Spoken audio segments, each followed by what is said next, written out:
Assalamualaikum warahmatullahi wabarakatuh. Perkenalkan nama saya Taruna Madya Aswagista Esa Medani dari Prodi TMP 2B PPI Madiun atau Politeknik Kereta Apian Indonesia Madiun. Di sini saya akan memaparkan beberapa istilah-istilah pada sistem kendali. Langsung saja menuju slide pertama, yaitu ada di sini masukan. Masukan atau input adalah rancangan dari luar yang diterapkan ke sebuah sistem kendali untuk memperoleh tanggapan tertentu dari sistem pengaturan. Masukan juga sih disebut respon keluaran yang diharapkan. Kemudian selanjutnya keluaran. Keluaran atau output adalah tanggapan sebenarnya yang didapatkan dari suatu sistem kendali. Selanjutnya ada plan. Plan adalah seperangkat peralatan atau objek fisik di mana variabel prosesnya akan dikendalikan. Misalnya pabrik, reaktor nuklir, mobil, sepeda motor, pesawat terbang, pesawat tempur, kapal laut, kapal selam, mesin cuci, mesin pendingin, dalam kurung sistem AC, kulkas, dan freezer, penukar kalor, bejana tekan, robot, dan sebagainya. Kemudian ada proses. Proses adalah berlangsungnya operasi pengendalian suatu variabel proses. Misalnya proses kimiawi, fisika, biologi, ekonomi, dan sebagainya. Berikutnya ada sistem. Sistem adalah kombinasi atau kumpulan dari berbagai komponen yang bekerja secara bersama-sama untuk mencapai tujuan tertentu. Slide berikutnya ada diagram blok. Diagram blok adalah bentuk kotak persegi panjang yang digunakan untuk mempresentasikan model matematika dari sistem fisik. Contohnya adalah kotak pada gambar 2.3 seperti ini. Nah, ini namanya adalah diagram blok. Kemudian berikutnya ada fungsi alih. Fungsi alih atau transfer junction merupakan perbandingan antara keluaran atau output terhadap masukan atau input suatu sistem pengendalian. Suatu misal fungsi alih sistem pengendalian loop terbuka, gambar 2.3 ini dapat dicari dengan membandingkan antara output terhadap input. Demikian pula fungsi alih pada gambar 2.3. Dan selanjutnya ada sistem pengendalian umpan balik. Istilah ini sering disebut juga sistem pengendalian loop tertutup. Pengendalian jenis ini adalah suatu sistem pengaturan di mana sistem keluaran pengendali ikut andil dalam aksi kendali. Selanjutnya ada sistem pengendalian maju. Sistem kendali ini disebut juga sistem pengendalian loop terbuka. Dan sistem ini, keluaran tidak ikut andil dalam aksi pengendalian. Di sini kerja controller tidak bisa dipengaruhi oleh input referensi.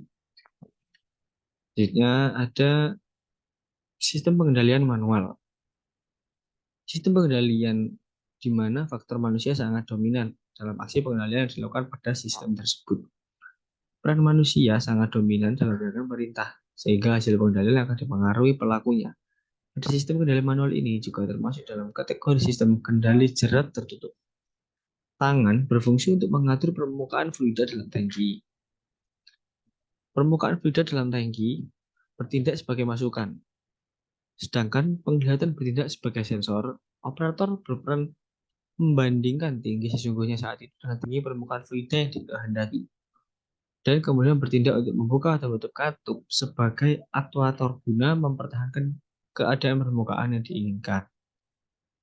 Seperti gambar 2.4 ini. Selanjutnya ada sistem pengendalian otomatis. Sistem pengendalian di mana faktor manusia tidak dominan dalam aksi pengendalian yang dilakukan pada sistem tersebut. Peran manusia digantikan oleh sistem controller yang telah diprogram secara otomatis sesuai fungsinya, sehingga bisa memerankan seperti yang dilakukan manusia. Di dunia industri modern banyak sekali sistem kendali yang memanfaatkan kontrol otomatis, apalagi untuk industri yang bergerak pada bidang yang prosesnya membahayakan keselamatan jiwa manusia. Pada gambar 2.5 ini adalah sistem pengendalian cairan secara otomatis. Jadi di sini adalah inputnya, kemudian ini controller, ada atau pneumatik, untuk mematikan sumber cairan di pada inputnya. Kemudian aliran keluarnya adalah outputnya. Seperti ini gambaran dari sistem pengendalian otomatis. Kemudian selanjutnya ada sistem pengendalian digital. Dalam sistem pengendalian otomatis terdapat komponen-komponen utama seperti elemen proses, elemen pengukuran, atau sensing element dan transmitter, elemen controller atau control unit, dan final control element atau control value. Pada gambar 2.6 ini adalah gambaran tentang sistem pengendalian digital. Mulai dari set point, kemudian masuk control unit, control valve, dan masuk proses, dan itu tadi ditambah dengan load, kemudian masuk lagi ke sensing element dan transmitter, dan diputar lagi langsung ke output. Jadi inilah gambar dari sistem pengendalian melalui digital. Slide selanjutnya ada variabel terkendali. Besaran atau variabel yang dikendalikan.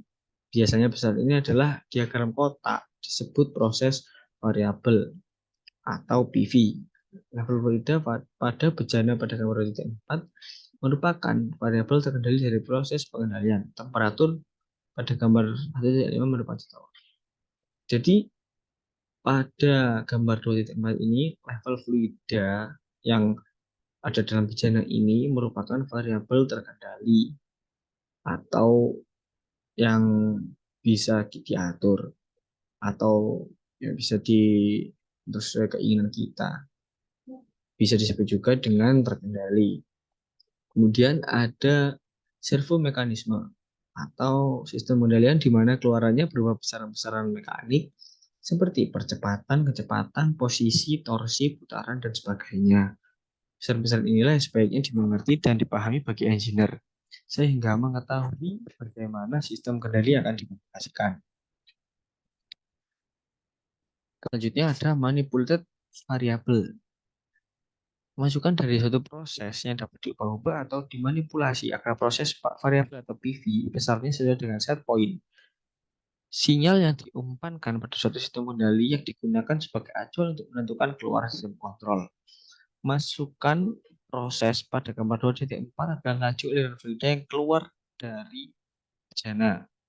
Sedangkan masukan proses dari gambar 2.5 adalah laju aliran fluida yang masuk menuju bejana, lalu laju aliran diatur dengan menggunakan bukaan katup seperti ini. Selanjutnya ada gangguan atau disturbance. Suatu sinyal yang mempunyai kecenderungan untuk memberikan efek yang melawan terhadap keluaran sistem pengendalian variabel terkendali. Besar ini juga lazim disebut load. Kalau tadi pada slide sebelumnya ada juga dalam sistem pengendalian itu tuliskan load. Selanjutnya ada sensing element. Bagian paling ujung suatu sistem pengukuran atau measuring system atau sering disebut sensor. Sensor bertugas mendeteksi gerakan atau fenomena lingkungan. Diperlukan sistem controller. Sistem dapat dibuat dari sistem yang paling sederhana seperti sensor on atau off menggunakan limit switch, sistem analog, sistem bus paralel, sistem bus serial, serta sistem mata kamera.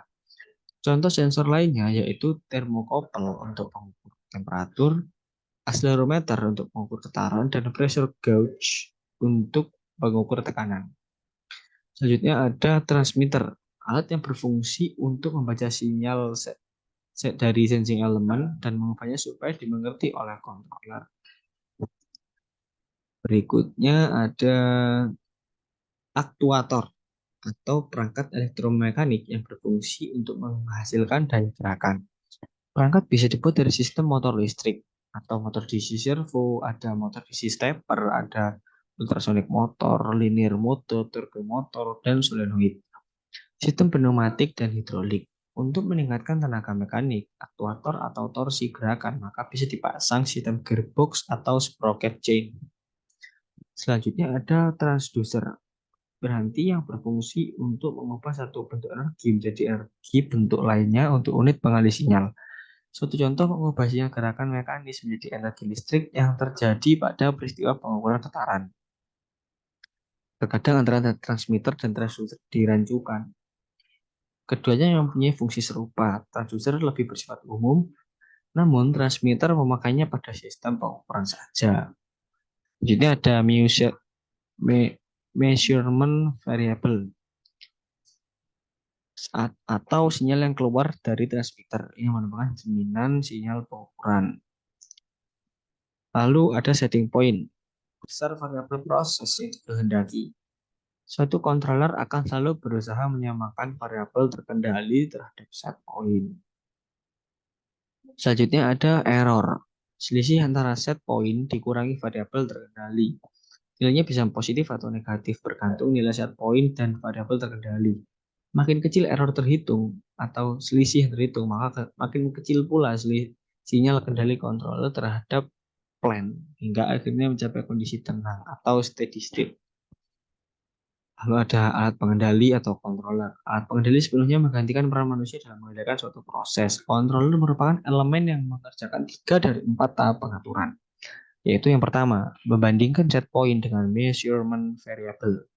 Kedua, menghitung berapa banyak koreksi yang harus dilakukan. Dan yang ketiga, mengeluarkan sinyal koreksi sesuai dengan hasil perhitungannya. Berikutnya ada control unit. Bagian unit kontrol yang menghitung besarnya koreksi yang diperlukan. Selanjutnya ada final control element. Bagian yang berfungsi untuk mengubah measurement variable dengan manipulasi besarnya manipulated variable atas dasar perintah controller. Selanjutnya ada sistem pengendalian kontinu atau pada gambar 7 ini. Sistem pengendalian yang berjalan secara kontinu. Pada setiap saat respons, sistem selalu ada. Pada gambar 7, ET yang masuk ke controller dan sinyal MT yang keluar dari controller adalah sinyal kontinu. Seperti ini. Sistem pengendalian adaptif. Sistem pengendalian yang mempunyai kemampuan untuk beradaptasi dengan perubahan lingkungan di sekitarnya. Lalu di sini ada sistem pengendalian diskrit atau digital. Sistem pengendalian yang berjalan secara diskrit. Proses pengendalian tidak berjalan setiap saat, hanya pada waktu-waktu tertentu saja. Atau pada saat terjadi pencuplikan pada waktu cupliknya. Pada gambar 2.8, sinyal E bintang T yang masuk ke controller dan sinyal M nanti yang keluar dari controller adalah sinyal digital. Sampler pada gambar 8 dipergunakan untuk mengubah dari sinyal kontinu ET menjadi sinyal digital E bintang T. Rangkaian holding device dipakai untuk mengubah sinyal digital ke sinyal kontinu seperti ini. Dari sinyal digital ke sinyal kontinu. Selanjutnya ada respon atau rangsangan. Setiap isyarat masukan yang dimasukkan dari luar yang mempengaruhi keluaran terkendali. Lalu ada sistem regulasi otomatis. Sistem pengendalian di mana output sistem dijaga agar sesuai dengan nilai input referensi yang telah ditentukan terlebih dahulu. Atau paling tidak mempunyai selang yang kecil dengan input referensinya.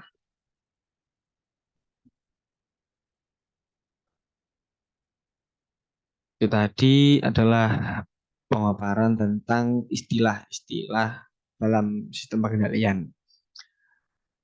Sekian dari saya. Apabila ada kesalahan mohon dimaafkan.